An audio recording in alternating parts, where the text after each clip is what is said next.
Amis internautes, n'oubliez pas de liker, de vous abonner et de cliquer sur la note de notification pour ne rien rater. Bienvenue dans Ticosé. J'ai l'honneur d'accueillir un invité d'exception, un homme engagé, une voix importante pour la diaspora antillaise et africaine, Maître Georges-Emmanuel Germany. Avocat de formation, ancien bâtonnier de Martinique, Georges-Emmanuel Germany occupe aujourd'hui un rôle déterminant sur la scène internationale. Il a été nommé par le gouvernement béninois ambassadeur du Bénin chargé de la diaspora afrodescendante pour les Antilles. Il nous parlera de tout ça. Mais son parcours va au-delà de la fonction diplomatique. Il se revendique également comme prince du royaume d'Alada, un titre symbolique qui renvoie aux racines, à l'histoire et à ce qu'il s'efforce de bâtir entre l'Afrique et les Antilles. Avec lui, nous allons explorer des thèmes profonds, la diaspora afrodescendante, les liens entre les Antilles et le Bénin, la mémoire, l'histoire, la quête d'identité et la responsabilité culturelle. Bienvenue, Maître Germany, dans Ticosé. Merci d'avoir accepté l'invitation. Merci de votre invitation. Je suis bien content d'être là. Cher maître, vous avez été nommé ambassadeur du Bénin, chargé de la diaspora afrodescendante. Concrètement, quelle est votre vision de cette mission et comment ça s'est passé? Comment vous êtes nommé? Voilà, racontez-nous cette histoire. Elle plonge un peu ses racines dans mon histoire familiale.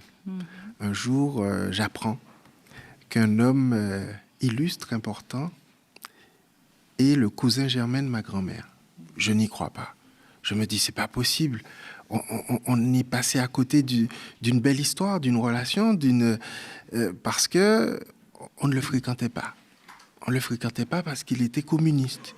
Et comme ma grand-mère paternelle, c'est une famille très catholique, on disait à l'époque en créole, communiste tue l'abbé, les communistes tue les prêtres, donc on ne fréquentait pas ce communiste.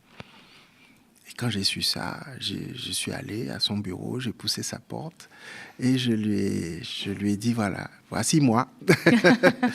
Me voici, je suis le petit-fils de Jeanne, Jean-Baptiste Landau. Et tout de suite, il m'a replacé dans cette généalogie familiale. Nous avons fait connaissance d'une façon familiale. Il me disait, oui, mais tu sais, il y a une cousine que je fréquentais de temps en temps. J'allais chez elle, je traversais le canal Levassor et puis on déjeunait ensemble. Mais le contrat entre nous, c'est qu'on ne parlait pas de politique. Et puis, il m'a raconté encore quelques anecdotes. Et puis, à un moment, j'ai commencé à l'interroger. Je lui ai dit, quelle est la direction à prendre dans la vie? Et il me répond, la direction, c'est l'Afrique. Je lui dis, mais et la créolité? Il me dit, c'est ce qu'ils ont inventé pour nous détourner de l'africanité. Et je lui dis, et je commence par quel pays? Il y a quand même 54 pays sur le continent africain. Il me dit, commence par Haïti. Et là, j'ai pas compris. Ma géographie ne m'emmène pas en Haïti quand je me dirige vers le continent africain. Et pourtant, il a pris le temps patiemment de m'expliquer que c'est là qu'il avait découvert le plus ses racines africaines de Martiniquais, qu'il avait compris son africanité pleinement au-delà de sa rencontre avec d'autres et que c'est là que commençait mon voyage initiatique, que je pensais touristique au départ, quand j'ai visité 10 ans plus tard Haïti, puis le Sénégal, la Guinée, la Côte d'Ivoire, le Togo. Mais c'est au Bénin que ça a résonné le plus en moi. J'aurais quand même envie de revenir sur Haïti. Oui. D'abord, vous nous révéliez l'oncle, mais Haïti, Oui. Qu'est-ce que vous découvrez historiquement sur Haïti? Alors, déjà... Haïti... vous nous donnez d'abord le nom de l'oncle, hein, quand même.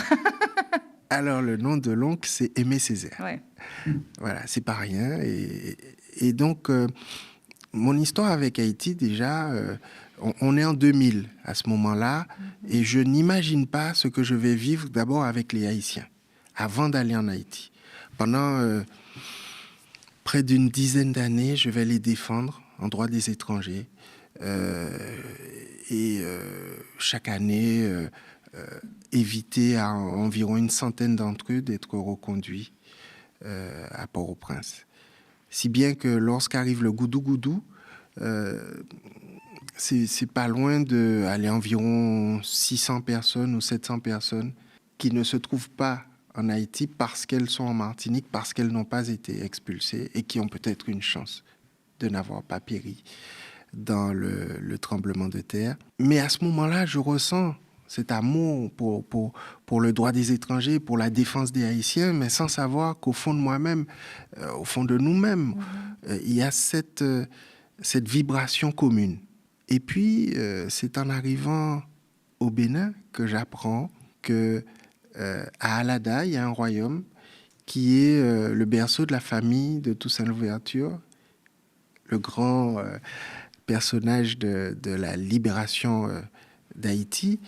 Et je comprends le lien entre Alada, entre le Bénin et Haïti, et plus largement le lien entre l'Afrique et la Caraïbe. Et puis, il y a cette révélation que me fait un Bokonon qui me dit « Mais vous êtes de sang royal ». Je dis « Mais non, moi, je suis martiniquais, monsieur, je n'ai rien à voir avec ça ». Il dit « Non, vous... » Et puis, il organise une consultation du FA qui révèle que je serai roi. Mais bon, ça ne me dit rien de plus, jusqu'au moment où, face au roi d'Alada, je me vois reconnu parce que le roi me dit « Grand prince, choisissez vos armoiries, nous allons vous couronner. » Incroyable. Ah oui, c'est un truc, il faut le vivre pour le croire. D'ailleurs, je vous le raconte. Vous y croyez? Parce que moi-même, je vous le raconte, j'y crois pas. Ah ben oui, moi j'y crois. C'est incroyable. Moi qui ai grandi avec les contes de Grimm, de Perrault, etc., les histoires de princes et de princesses, j'imaginais pas vivre ça. Pour moi, c'était... Et elle me dit, chiche, j'y vais. Bon, pour garder les pieds sur terre, j'emmène ma maman. Quand même, j'emmène mes filles qui ont une grande capacité à me ramener à la réalité. Et je vis un moment d'exception où le représentant du ministre est présent. On est le 20 août 2016 et je lui dis, ouais, bon, tout ça c'est bien beau. Je ressens l'amour et l'affection de tous ceux qui, ici, sont heureux de ce couronnement, mais même si vous me dites que je suis ici chez moi, sur la terre de mes ancêtres, que ici c'est mon royaume, il y a quand même un petit problème de papier, parce qu'à la fin de mon visa, si je ne pars pas de moi-même, on me met dehors. Et c'est quand même choquant d'être un prince sans papier. Et je commence cette croisade pour les papiers. Alors, il y a des gens qui essayent de me proposer d'avoir des papiers un peu sous le manteau. Je dis, non, vous n'avez pas compris, je veux une loi. Parce que le Bénin est une république, il fonctionne selon un système légal, l'état de droit. Je veux une loi. Une loi qui ne me reconnaisse pas moi, mais nous tous, comme ayant le droit au retour. Je veux le retour, sinon physique, matériel sur la terre, au moins, dans un premier temps, administratif sur l'état civil.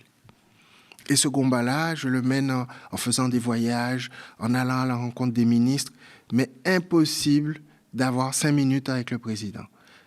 Alors, le ministre, c'est bien, mais le président, c'est mieux. Au bout d'un moment, je commence à me décourager. Je me dis, mais comment c'est possible que les ancêtres m'aient donné une telle mission, qu'elle a réussi sur le Ghana, puisqu'il y avait, lors de mon discours d'intronisation, un journaliste ghanéen qui a rapporté ça au Ghana, et avec l'aide de la famille Dja, de la famille Marley, ils ont réussi à convaincre le Ghana de faire une loi du retour. Le Ghana l'a fait, mais en conditionnant le retour à une durée de séjour, une durée de résidence de plusieurs années. Moi, je dis non, si on nous restitue nos nationalités perdues, eh ben, il faut que ça soit immédiat. Et puis un beau jour, le Béké, le propriétaire de l'île et de ceux qui l'habitent, le Béké de Martinique, dont je ne tairai pas le nom, Bernard Ayotte, se comporte non pas comme le commerçant qu'il est, mais comme un chef de l'État. Et il invite le chef de l'État du Bénin, avec son exposition, à venir en Martinique. Tollé, scandale, ça choque beaucoup de Martiniquais de voir qu'un chef d'État africain, qui est censé venir voir ce qu'on est devenu 300 ans après, va chez le descendant de colons esclavagistes. Et le chef de l'État du Bénin, le président, l'accepte quand même. Donc, mais parce qu'il n'est pas informé, parce qu'il ne sait pas, il ne connaît pas toutes nos réalités, toute notre histoire. Et il y a beaucoup d'Africains du continent qui ne savent pas qui nous sommes, qui ne comprennent pas qui nous sommes, parce que nous-mêmes aussi, on ne sait pas qui on est. Si je n'avais pas fait ce voyage initiatique dans tous ces pays, je ne saurais pas à quel point j'étais un Africain. Je tiens quand même à vous dire, maître, que moi, quand j'ai vu ça, j'étais très choquée et même blessée. Et pourtant, qu'un chef d'État, quand même, dans son cabinet, qui a quand même des Antillais, puisse faire ça. J'ai trouvé ça assez choquant. Alors, peut-être qu'ils n'ont pas été suffisamment associés à la visite ou que leur voix n'a pas assez compté, mais quoi qu'il en soit, ceux qui sont venus vers le chef de l'État portaient aussi le discours de tout va bien, le discours d'un colonialisme réussi, d'une colonisation parfaite et d'une assimilation totale. Il y a aussi ça dans notre communauté et donc des gens qui ne voient pas le problème. Qui a une exposition invitée par Monsieur Ayotte qui investit beaucoup dans la culture. Donc voilà, qu'il invite le Bénin à exposer et puis qu'on mette en avant les artistes béninois. Mais une fois qu'il s'agit d'un chef d'État qui vient dans un territoire, il est reçu par le président du territoire. Et ça, je sais pas, en tant que protocole, j'ai trouvé ça hyper malaisant. En tout cas, le Bénin, je crois, a eu la réaction qu'il fallait. D'abord, le ministre Abimbola de la Culture et du Tourisme est venu en éclaireur et il a accepté de nous recevoir, nous les protestataires, les militants protestataires. Voilà, il a accepté de nous recevoir. On lui a dit, il n'est pas question qu'ils viennent. Il n'est pas question qu'ils viennent. S'ils ne commencent pas par aller voir le chef de la collectivité, le chef de la capitale, qu'ils visitent la prison de Béhanzin. Et après, s'il veut aller voir l'expo chez Le Becquet, ok. Mais qu'il priorise. La présidence a entendu ce message et elle a dit ok, on va faire comme ça. Si bien que quand il est arrivé, au premier jour, il est allé voir le chef de la collectivité territoriale de Martinique. Au deuxième jour, le chef de la capitale. Et il a tenu à ce que nous l'accompagnions partout, sauf chez Le Becquet, parce qu'il a compris aussi pourquoi on ne voulait pas y aller. Vous étiez un collectif? On était une délégation de protestataires et on représentait un petit peu, sans avoir aucune délégation particulière, les protestataires. Et il y a des protestataires qui d'ailleurs sont pas venus à sa rencontre et d'autres qui sont venus, nous sommes venus à sa rencontre. Et il nous a dit, bon, à part ça. Et on lui a dit, mais à part ça, Monsieur le Président, j'ai perdu mes papiers à 300 ans à Fond-de-Cale. Il serait temps de m'en rééditer d'autres. Il m'a dit, venez au Bénin, on va en discuter. C'est-à-dire qu'il n'a pas pris ça par-dessus la jambe. Il a été très sérieux et il a été, je crois, piqué dans sa curiosité parce qu'il veut connaître. Parce qu'il sent qu'il y a quelque chose à faire. Il y a des gens à aimer et à retrouver, à embrasser d'un peuple à l'autre. Et cette invitation fraternelle, nous y avons répondu 3 semaines plus tard. Donc on est en janvier 2024, dans son bureau. Il reçoit notre délégation, il est fait patienter dans un salon et il me reçoit seul avec ses ministres. Et il me dit, écoutez, bon, j'ai bien compris la dimension, je dirais, la tension que peut générer le sentiment par rapport au passé. Mais essayons d'avoir un dialogue un peu apaisé, un peu raisonnable, cartésien. J'aimerais que vous répondiez à quelques questions. D'abord, pourquoi vous voulez devenir béninois? Je dis, Monsieur le Président, Je ne veux pas devenir béninois. Je suis béninois. Je suis béninois. Simplement, vous avez les papiers et pas moi. Il me dit, mais qu'est-ce qui prouve que vous êtes béninois et pas togolais, sénégalais, camerounais, ivoirien ou congolais? Et je lui dis, ça c'est la question que vous n'avez pas le droit de poser. Parce que c'est la question de la perfection du crime. Le crime contre l'humanité a consisté justement à nous prendre de ci, de là, nous mélanger pour qu'on ne puisse pas communiquer, se rebeller, se révolter et surtout nous interdire de connaître nos noms, nos langues, de parler ces langues, de connaître notre rapport à Dieu, de le pratiquer et enfin de connaître le nom de notre village, de notre royaume. Alors la réparation consiste à nous donner le choix et le droit de choisir le pays que nous voulons. Et manque de peau pour vous, Monsieur le Président, je suis béninois. Il me dit, et quel intérêt pour le Bénin? Et là, je lui dis, à part tout l'argent que le Ghana a récupéré, a gagné grâce à cela, vous avez Joe Biden. Il me dit, quoi Joe Biden? J'ai dit, Joe Biden, il a 6 de ses ministres actuellement qui ont la double nationalité, américaine et israélienne. Quelle marge de manœuvre vous voulez que les États-Unis aient par rapport à Israël?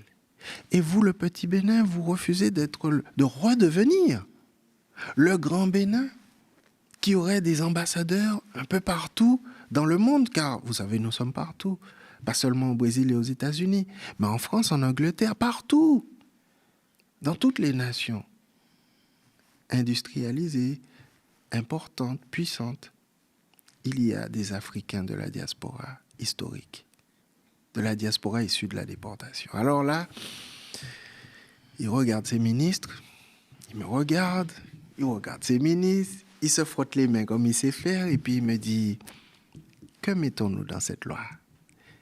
Et pendant quelques minutes, on commence à négocier le contenu de la loi. Je lui dis, attention, pour la preuve, ce n'est pas une preuve qu'on est du Bénin, mais une preuve qu'on vient du continent africain. Il me dit, OK. Le ministre des Affaires étrangères ajoute, ouais, mais il faudrait quand même admettre le test ADN. Je dis, OK. Ensuite, on aurait droit à la nationalité au bout de quelques années. Je dis, OK, mais dès qu'on la demande, on a droit à un titre qui nous permet de voyager tranquillement et même de s'installer. Ils me disent, OK, etc., etc., etc. Et puis, à la fin de cette construction, il me dit, que faites-vous au mois de mai? Je lui dis, au mois de mai, je suis assis sur un tambour et puis je rends hommage à mes ancêtres. Il me dit, non, pas cette année. Je lui dis, ah bon? Pourquoi? Et parce que cette année, vous êtes invité de la délégation du Bénin qui se rend au Brésil. Je suis un peu estébécois. Et avant même de lui dire oui, il reprend son invitation. Il me dit, non, vous n'êtes pas invité de la délégation finalement. Vous faites partie de la délégation. Sinon, ce que nous venons de faire n'a pas de sens. Alors justement, une question sur cette loi. Si, donc aujourd'hui, le président, c'est Talon.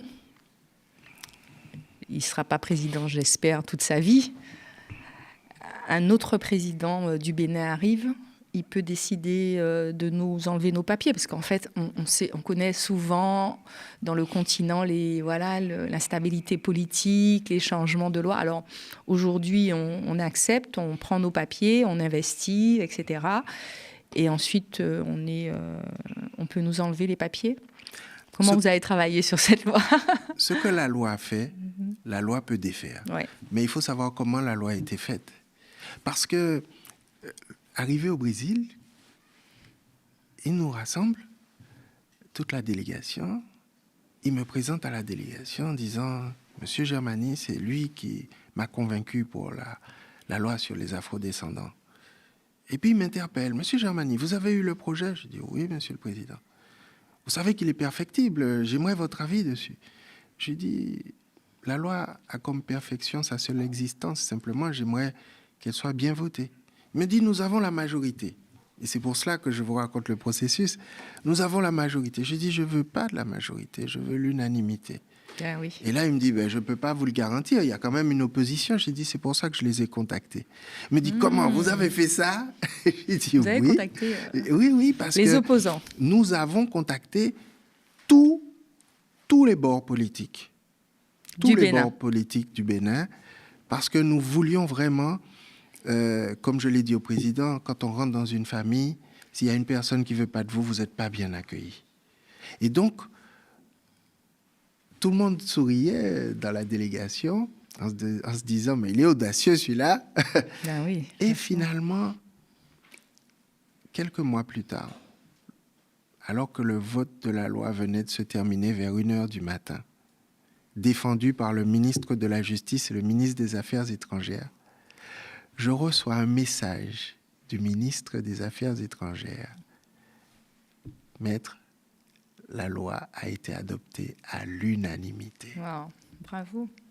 Donc c'est une loi qui n'appartient pas à la majorité, elle n'appartient pas à l'opposition, elle appartient au Bénin tout entier. Et pourquoi vous vouliez, c'était important pour vous que ça soit voté à l'unanimité? Vous n'êtes pas contenté de dire, c'est voté. Pourquoi c'était important pour vous, en tant qu'afrodescendant? Parce que nous avons, lorsque nous posons le pied en Afrique, il y a quelque chose qui se passe. Il faut le vivre. Il y a quelque chose qui se passe de l'ordre de l'accueil par les ancêtres. Ce que les députés ont fait, ce n'est pas simplement ce qu'ils font tous les jours, voter des lois, mais c'était véritablement se soumettre à la volonté des ancêtres. Et donc c'était important qu'il n'y ait pas un seul vote, une seule voix qui manque pour que l'accueil soit à l'africaine, à la hauteur de l'événement. En fait, cette question, vous ne vous la poserez pas lorsque vous recevrez votre attestation d'éligibilité à la nationalité béninoise.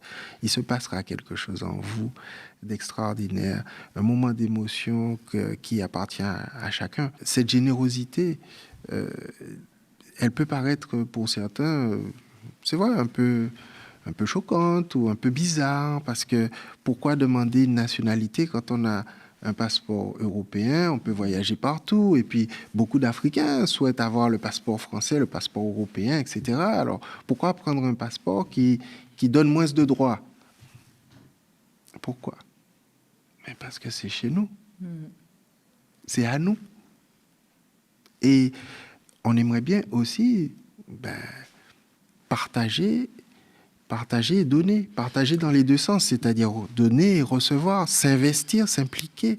Aujourd'hui, on a une diaspora qui souffre, mais aussi une diaspora qui est heureuse. On a une diaspora qui est riche d'argent, de compétences, de savoir, d'influence, et qui aimerait bien mettre au service du continent toutes ces richesses. Et puis une diaspora qui peut, elle aussi, avoir besoin de changer d'air, de changer de cadre. Je pense notamment à ces pionniers de la reconnexion que sont cette famille Rasta, la famille Dja, qui a montré la voie, mais la voie physique. Et ça m'a pris du temps avant de convaincre la famille Dja de refaire leur papier français pour pouvoir faire leur papier béninois. Parce que pour eux, les papiers, ils ne voulaient plus. Ils ne voulaient plus. Ils ne s'intéressaient pas à la question.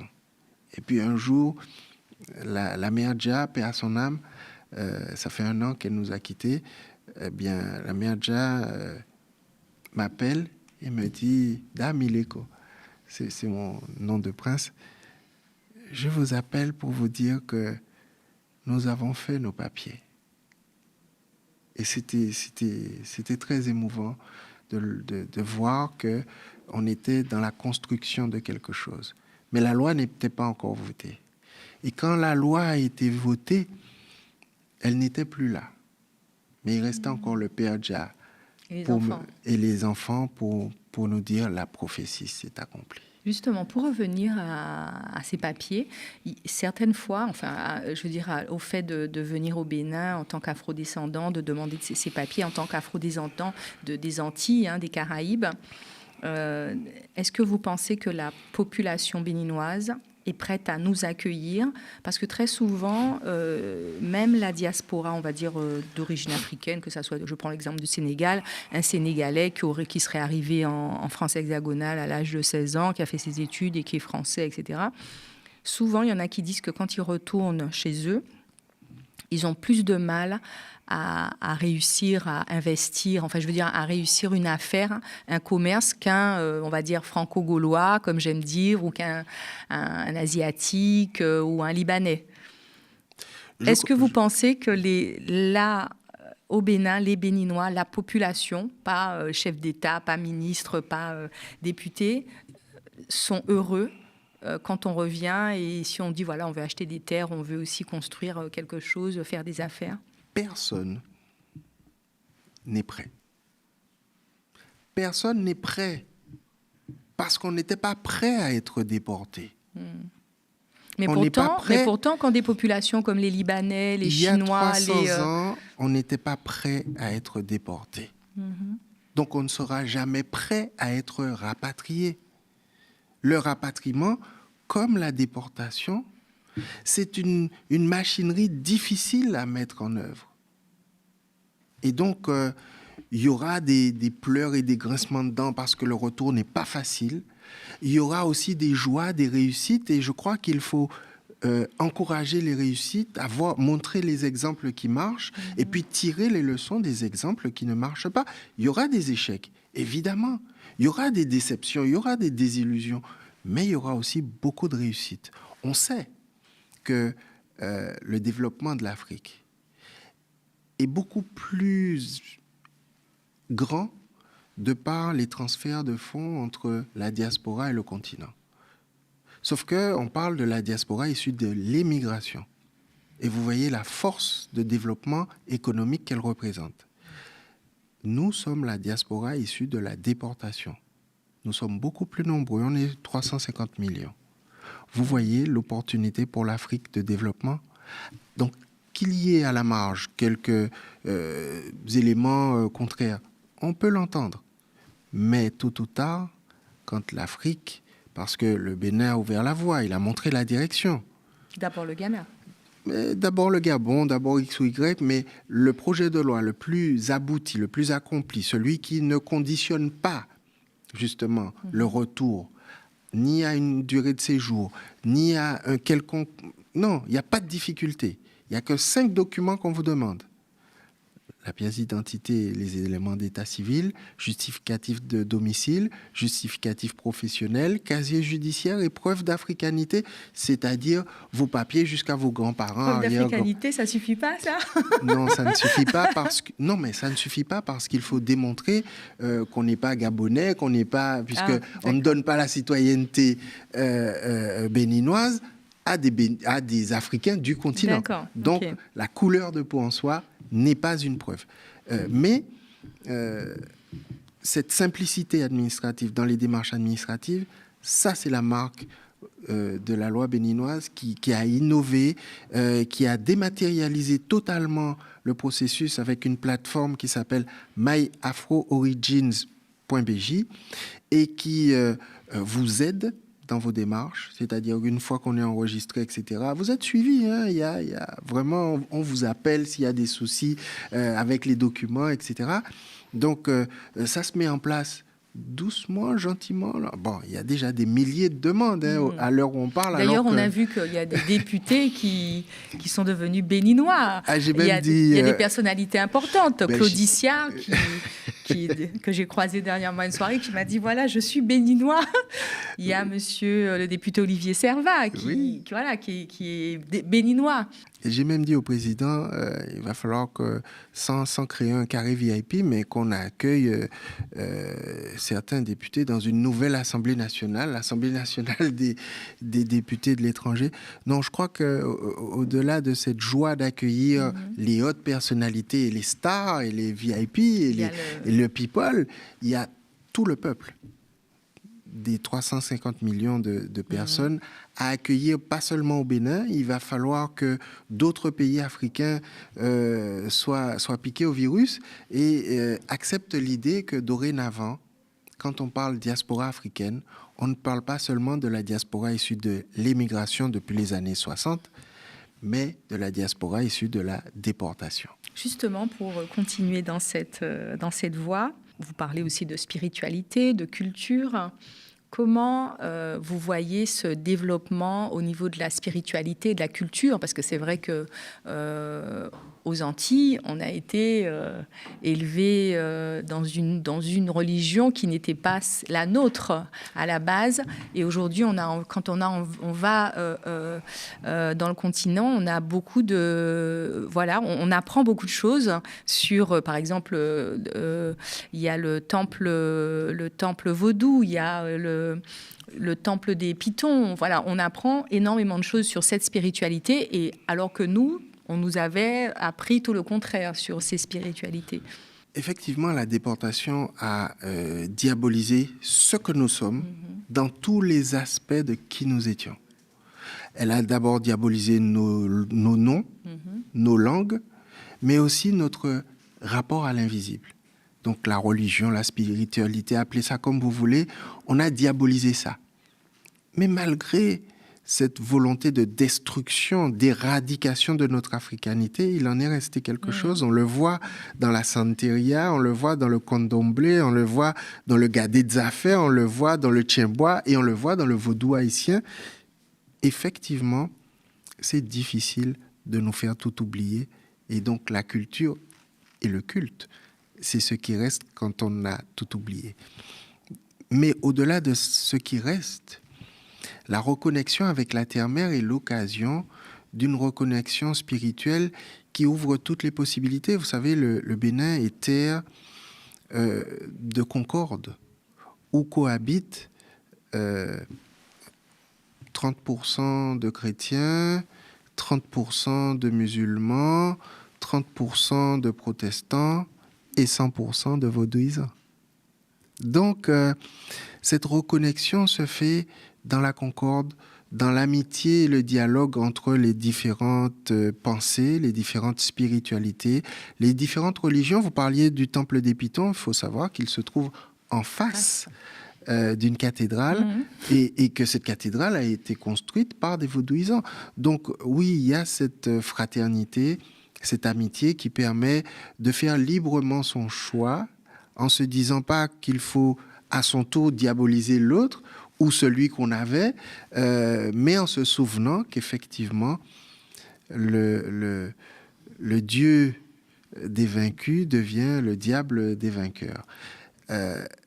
Vous savez, quand il est arrivé, le président Patrice Talon a dit « Moi, je suis catholique, mais mon pays est de culture vaudou. » Et sans vouer un culte au vaudou, le gouvernement entend mettre à l'honneur cette culture, tous les aspects culturels du vaudou, pour faire connaître au monde, révéler au monde le Bénin. D'ailleurs, il y a un événement. Si bien que chaque année, il y avait une date. C'était le 10 janvier, jour de fête du vaudou. Il en a fait une date à 2 jours, puis à 3 jours aujourd'hui, 3 jours de fête, 3 jours de culture qui sont le 8, le 9 et le 10 janvier. Alors en 2024, il y a une partie, vous savez, un peu festive avec des groupes musicaux et il y a toujours un groupe de la diaspora. En 2024, c'était Tabou Combo. En 2025, c'était Kassav.